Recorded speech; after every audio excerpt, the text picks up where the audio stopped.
दिलीप जी, मेरा सवाल ये है कि लखनऊ से कोलकाता की दूरी की अगर बात करें तो 1000 किलोमीटर है, बहुत लंबी दूरी है। लेकिन बीजेपी को लगता है कि पश्चिम बंगाल में बीजेपी की जीत का सीधा फायदा उन्हें 2027 के विधानसभा चुनाव यूपी में मिलेगा। आपको क्या लगता है? ये दूरी की जो आपने बात करी, ये डिस्टेंस अगर ट्रेवल करना हो तो मैटर करता है, वो भी तब मैटर करता है जब आपको इसीलिए हमने कहा, क्योंकि ये भी कहा जा रहा है कि नजरिया और मुद्दे जो है दूरी के साथ बदल जाते हैं और यूपी के मुद्दे अलग हैं, पश्चिम बंगाल के अलग हैं।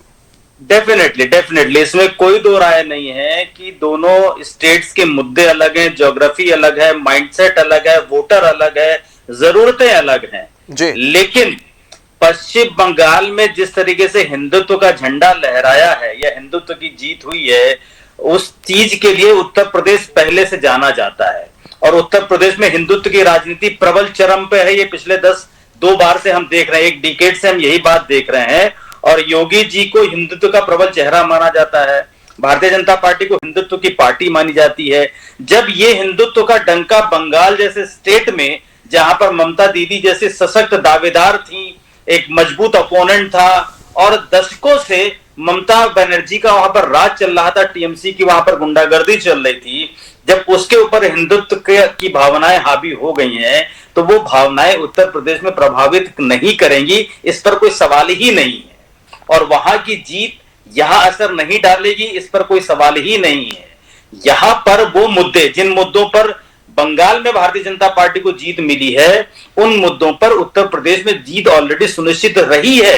वो मुद्दे अब यहां और प्रबल हो गए। अब तो यहां की जो विपक्षी पार्टियां हैं, और यहां विपक्षी पार्टियां नहीं है, सिर्फ एक ही पार्टी है, समाजवादी पार्टी, जिसने 2024 के चुनाव में भारतीय जनता पार्टी को कड़ी टक्कर दी थी। बिल्कुल। तो 2027 विधानसभा चुनाव, 24 में लोकसभा के चुनाव थे, लेकिन विधानसभा के जब चुनाव आएंगे तो चूंकि सांसदीय की सीट समाजवादी पार्टी के पास ज्यादा है, इसका मतलब माना जा सकता है कि अच्छा प्रभाव है समाजवादी पार्टी का उत्तर प्रदेश में, और उत्तर प्रदेश में भारतीय जनता पार्टी के लिए बिल्कुल दिलीप जी, और इसी प्रभाव का जिक्र अखिलेश यादव भी करते हुए नजर आ रहा है।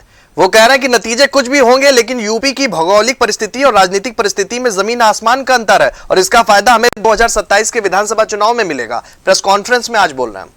अखिलेश एकदम सही कह रहे हैं, लेकिन इंसान की जो भावनाएं हैं वो उत्तर प्रदेश में भी वही हैं और वो बंगाल में भी वही हैं। अगर आपकी पार्टी से कोई सताया हुआ है तो वो प्रताड़ना की भावना उत्तर प्रदेश में भी वही रहेगी और बंगाल में भी वही रहेगी। अगर आपके राज्य में गुंडागर्दी चरम पे जाती है तो उस गुंडागर्दी का डंका उत्तर प्रदेश में भी वैसे ही बजेगा जैसे बंगाल में बज रहा था।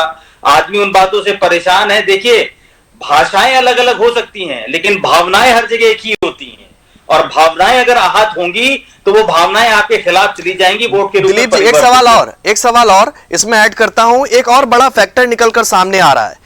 बंगाल में हिंदुत्व की बात तो हो ही रही है, लेकिन बंगाल में 25 से 30% मुस्लिम वोट बैंक भी है, जो हमेशा से टीएमसी का हमेशा से मजबूत आधार रहा है। बीजेपी के लिए हमेशा से वही खतरे की घंटी भी रहा है, लेकिन इस बार वो शिफ्ट हो गया। यूपी में 19% मुस्लिम वोट बैंक है और सीएम योगी आदित्यनाथ का बड़ा फेस है। ऐसे में इसका कुछ असर देखने को मिलेगा, क्योंकि बीजेपी कह रही कि कुछ काम नहीं करेगा।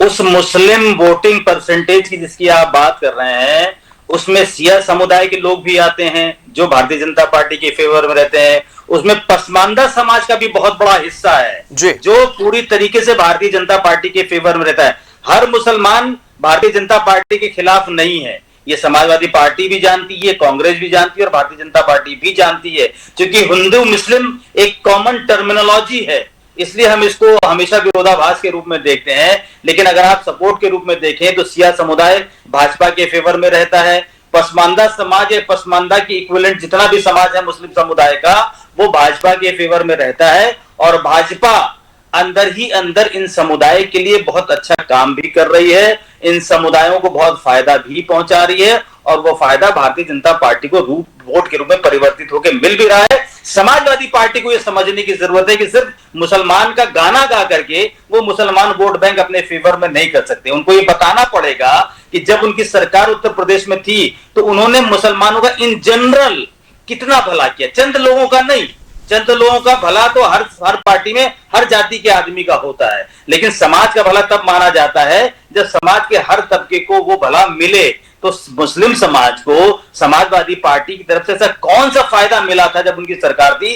ये बात अगर समाजवादी पार्टी एस्टेब्लिश करा ले जाएगी तो 27 में उसको चुनाव उसको वोट मिल जाएंगे, वरना मुस्लिम समाज भी अब समाजवादी पार्टी पर उतना भरोसा नहीं जता रहा है जितना पहले जताया करता था। ठीक है राघवेंद्र जी, रुक आपका करना